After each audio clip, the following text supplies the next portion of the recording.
Hi everyone and welcome to Legal Limelight. Today our guest is Merel Kriegsman. She is a female entrepreneur guru. Merel talks all about taking control of your life, owning your business, owning your career, and we had an amazing conversation offline that we're bringing online, and we were on before we got disconnected, so I'm just going to give it a couple minutes. Hey, she's back. Hey girl. Okay. Thanks for joining. I don't know what happened, but I'm going to bring you back up.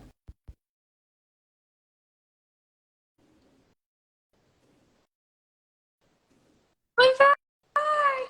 It wasn't Hi. me. I didn't touch anything. You're like on a tripod here. So the Instagram gods decided it was I needed to be kicked off, but I'm back. So Yeah, I'm glad you're back. And I just saw your tagline is that's women's right. Yeah. wealth advocate. I'm a women's wealth advocate. That's how people know me, like in the media, like when I go on a show or I'm like in a publication, because that's really what I talk about. And then how I work with my clients is in the capacity of business mentor. So I'm a confidant to a lot of women who are making their way to seven figures and beyond, sort of a serial millionaire maker at this point, which is so fun. And yeah, I get to be a part of their beautiful, like unfolding, not just in their ability to make more money, but also how to be better stewards of their money, how to really use it in a way to continue to grow. It is like the best job ever. I'm like so excited that I got to do this. So before we get into all the hows, I wanted to know the why, right? Like, what is it that made you become this female wealth Gosh, there's advocate? a whole story to that. So when I was super pregnant with our first daughter, we have three little girls at this point, so it's like it expanded. Right, the future is female and all, like in our house for sure, like literally. Um, I just like I basically just put my hands on my tummy and I swore an oath that I wouldn't pass on these. Yeah, how's it described? Almost like this pattern of generational under earning. That lives in the female line that I'm from, right? When I looked at my mother, when I looked at my grandmother, I saw a lot of like very sort of like distorted life decisions made from a place of I cannot make my own money, so I have to do this, or have to settle, or have to compromise, or I have to, right? And I think that so many of us recognize that, right? Yeah, come from mothers that either worked extremely hard to make not a lot of money, or that decided money making wasn't for them and they stayed at home but also sacrificed their own ambitions, right? So there's usually there's a lot going on. There's a lot of like generational baggage that we carry, and sort of this idea of like, oh my gosh, I'm going to, right, put this beautiful child on this earth, and that's something that I don't want to pass on. That's something that I'm just going to say, like, that stops here. And so 8 weeks after she was born, I started my business as a copywriter back in the day. And that just evolved. And, I continued to educate myself. I sort of like bit into like the topic of financial and money and becoming a millionaire and like everything I could get my hands on, and I bit into that topic like I'm a terrier, right? Like you can just like twirl me around your head and I'm just not gonna let go. It's like, this is my stick. I'm gonna really keep focusing on this area of my life until something shifts, and then it did dramatically. Yeah. Oh my gosh. I just got chills because, I recently in my life have had major shifts like since this summer about my career and my business and all of it, right? And like that's why I wanted you on here, because I think, and this isn't even just for women, this is just about anyone who's ever not, right? Like anyone who's never thought about wealth and like what that means to them.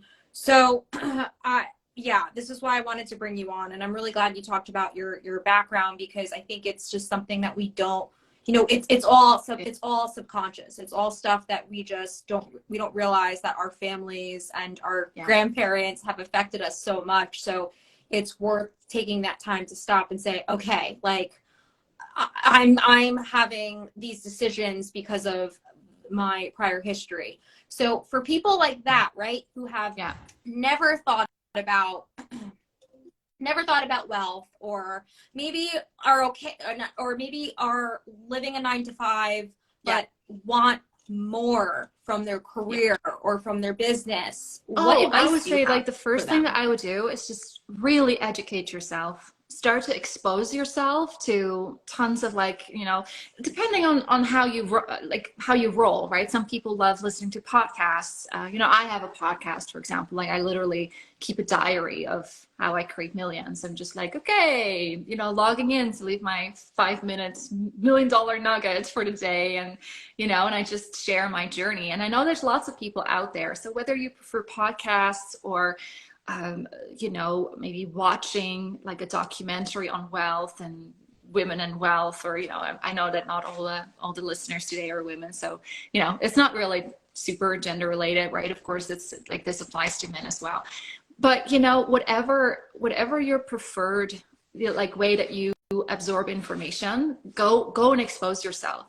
And really remember that your career, yes, it's linked to wealth, but also they're not the same, right? You can have a killer career and find yourself pretty much destitute, right? By the time it's time to start thinking about retirement. Yeah.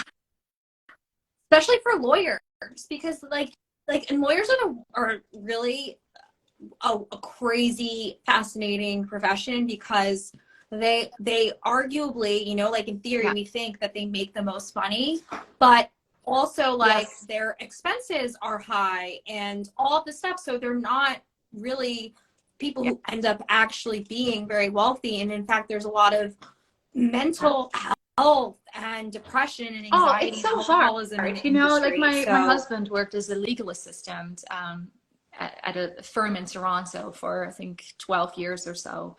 And he tells lots of stories of just, pulling all-nighters, and, it's like it's an environment that can lead to sort of, over the course of decades, just surviving in the moment and being really, really hyper focused and getting all these cases done, and right, and not actually thinking long term about like your health and well-being. And for me, wealth is part of well-being, and it doesn't always have to be like millions and millions of dollars, although part of me wants to argue that and say, actually, these days you need millions and millions of dollars to retire. You need to literally have 3 million plus or whatever. And I think, for our generation might even be way higher.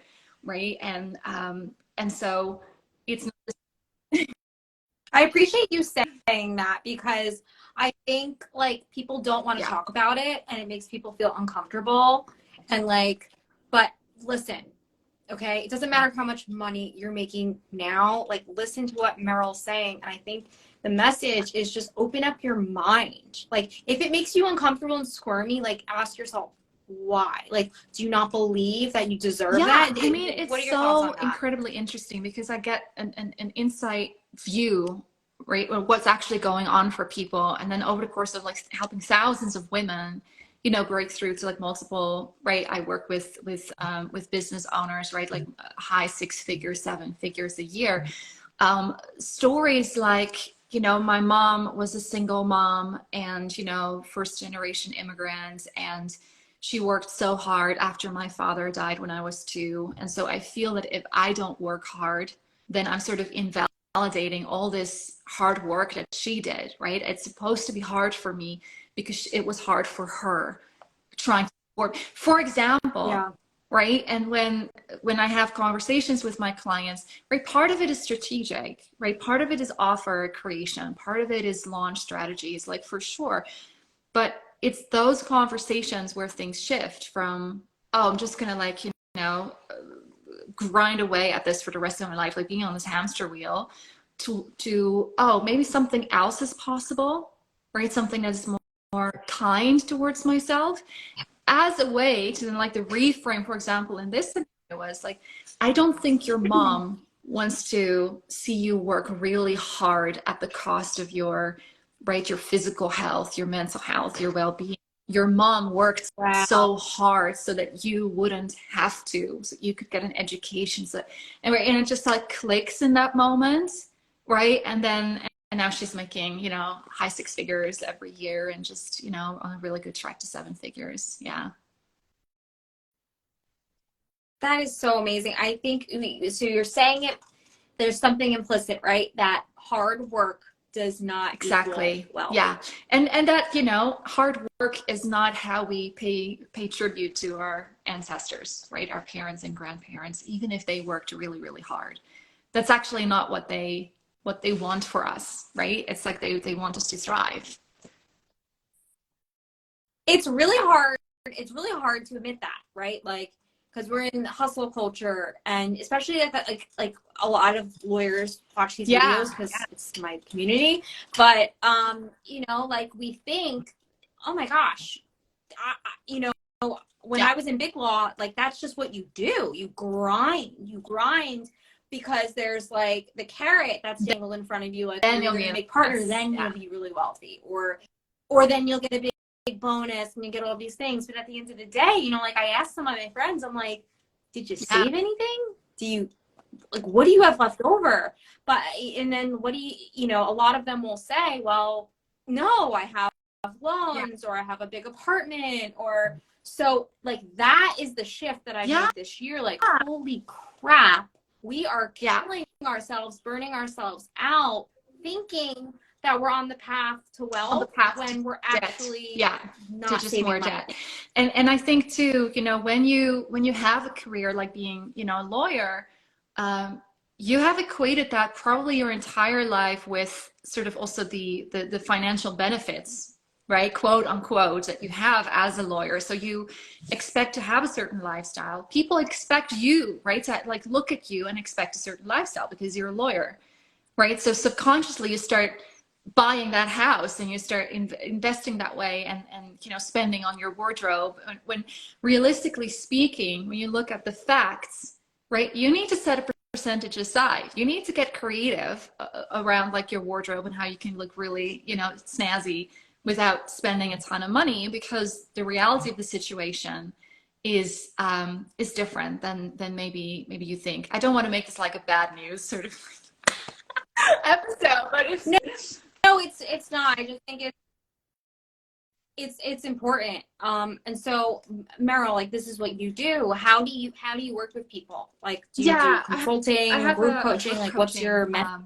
mentorship program that I run, and people who, right, have a business and want to really grow that business in a way that doesn't end up, you know, with them basically associating growth with sacrifice, right? So I work with a lot of young moms who are super ambitious and yet, right, also want to be just like wonderful parents and wonderful partners to their partner, and you know, stuff like that, just like sort of the whole package. And so we do inside of this, I mean, you can call it program, it's really sort of more like a mastermind, it's really intimate, is that we create customized strategies. So we look at like what are somebody's strengths, what are their weaknesses, what is their past, what stories bring they in, where do we see like potential for a lot of leverage, right, in a business. Usually a business has like one like really immediate exciting growth opportunity that they haven't realized is there just yet, right? Some people are like really good at networking, and then I'm like, okay, great, so use your network, start making some connections, here's how you do it. Right, and then all of a sudden they're making, you know, $35,000 a month, and then $55,000 a month, and then it's just like grow from there, and it's really exciting to see. But the most important thing is that they feel in integrity. They're not hustling. They're just really putting their strengths, right, to work, and in a way that feels really aligned. And that is a joy to I love behold. that. It's just so marvelous to see them break through. Yeah.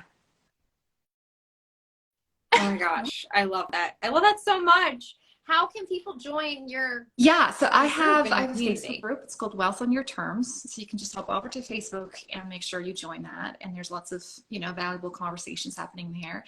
I have a ton of business building content on my Instagram. So definitely go make sure that we're friends, that we're, you know, you give me a follow. Also just talk to me in the DMs. If there's something that if you have questions about like some resources, for example, I don't know, maybe you have show notes to this later on. We can add some books or something. That'd be really, Definitely. I'll put it in the yeah, comments when absolutely. And then share I it. can just share a couple of really amazing books, you know, just recommendations and resources to get started with wealth. And I have a podcast. So if you want to listen to my podcast, I'll give you promo codes so you can opt in for free. And then you can just like catch me daily talking about what I'm up to, which is really exciting because I'm not just running a business. I have like 3 young kids. I love erotic novels. I live on a farm. It's like, it's just a hodgepodge, like all kinds of amazing things. It's really fun. And you know what I just want to say, because we talked about some really deep stuff here that maybe is hard to hear for people.